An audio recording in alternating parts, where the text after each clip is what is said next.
Lorsque l'on veut représenter une liaison double, comme celle présentée dans la molécule de C2H4, il nous faut procéder de la façon suivante. En premier lieu, il faut déterminer le nombre de paquets autour de l'atome central. Ici, nous avons deux atomes centraux locaux, tous les deux ayant 3 paquets autour d'eux. Pour les représenter, nous utiliserons donc le cœur métallique à 5 tiges.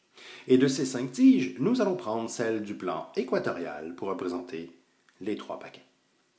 En premier lieu, il faut représenter le squelette des liaisons sigma, c'est-à-dire les premières liaisons entre chaque atome qui sont dans l'axe des noyaux. Une fois ceci réalisé,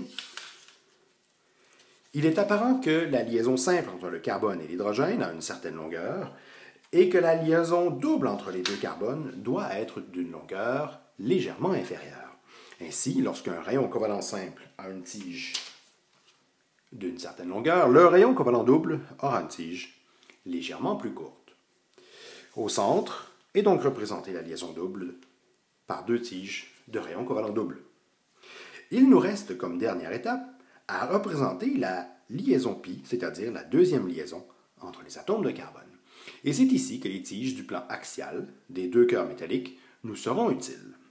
En premier lieu, il nous faudra utiliser ce qu'on appelle une hauteur pi. Une tige grande de 5 cm pour rehausser la liaison pi. Cette tige sera surmontée d'un connecteur métallique en L afin de faire la connexion avec un rayon covalent double.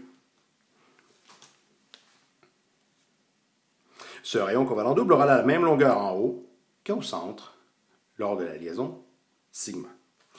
Une fois chacun des cœurs équipé d'une hauteur pi, nous pouvons donc relier les deux covalents doubles par des connecteurs sigma.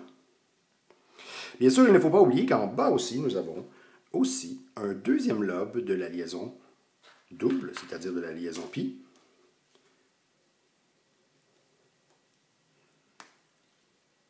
Et voilà, notre molécule de C2H2, avec une liaison double au centre entre les deux carbones, est représentée.